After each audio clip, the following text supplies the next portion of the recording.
Hello বন্ধুরা, আমার কি মনে হয় জানেন? প্রতিটা কাপল ব্লগারদের সেপারেশন হওয়াটা খুব দরকার। হ্যাঁ, কেন বলি? এই যে আলম হাসানের স্ত্রী মানে শর্মিলা, তার কথা অনুসারে বুঝলাম মানে সে নাকি যে টয়লেটে গেলেও তার ভিডিও বানায়, ভিডিওতে ইনকাম করে। সো যে জিনিসটা বুঝতে পারি তার কথাবার্তা শুনে, একটা জিনিস দেখেন যে আলম হাসান যদি তার শর্মিলাকে বিয়ে করে, তো মিনিমাম 4 লাখ 5 লাখ টাকা কাবিন দিয়ে বিয়ে করবি। তো বিয়ের পর থেকে মনে করেন বউ দিয়ে ভিডিও বানানো শুরু করছে। তো মেয়ে মানুষ দিয়ে ভিডিও বানাইলে প্রায় মাসে লাখ 1.5 লাখ টাকা ইনকাম হয়। তো 8 মাসে প্রায় 8-10 লাখ টাকা ইনকাম হয়, তাই তো? মিনিমাম ধরেন, এটা মিনিমাম ধরে রাখলাম যে 8-10 লাখ টাকা ইনকাম হয়েছে।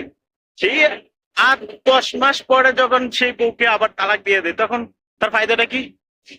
এই যে প্রতি মাসের ইনকামের টাকা দিয়ে তার বউরে বিক্রি করে যেই মাইয়ারে বিয়ে করছে, সেই মাইয়া শরীর দেখায় টাকা ইনকাম করছে। আবার যখন 8-10 মাস পরে সেই মাইয়ারে ছেড়ে দিব, এই টাকা দিয়ে ছেড়ে দিব। তার মানে সে ফ্রিতে তাকে ইউজ করতে পারছে। এটা হয়েছে কাপল ব্লগারদের একটা নিদর্শন। আবার অন্যদিকে দেখেন একটা জিনিস কি, আহ পৃথিবীর যত সুন্দরী যে মেয়েই আপনি হোক না লাইভে কেন, এসে কিছু বলেন না যদি কেন, সব কোনো বেশি পুরুষের রিভাইভ সাথে হয় খারাপ আপনার। আচরণ করে তারপরে আপনি বা খারাপ লোক ভাষায় কথা বলে, তাহলে সেই মহিলাকে কোনো পুরুষই রাখতে চায় না।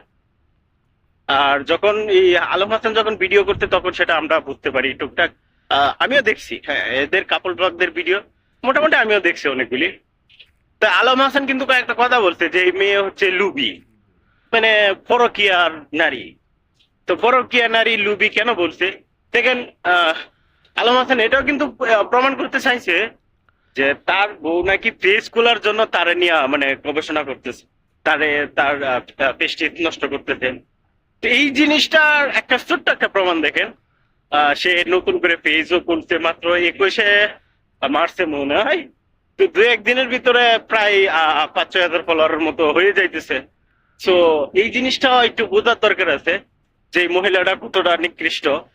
তা এরকম বাজে মহিলারা যাদের জীবনে থাকবে, তারা আসলেই তাদের জীবনটা ধ্বংস হয়ে যাবে। এটা বাস্তব। কোনো পুরুষের জীবনেই এরকম নিকৃষ্ট মহিলা যদি থাকে, তাহলে সেই পুরুষের জীবনটা বাইচে থাকতেও জেলখানার মধ্যেই যাবে। এটাই বাস্তব।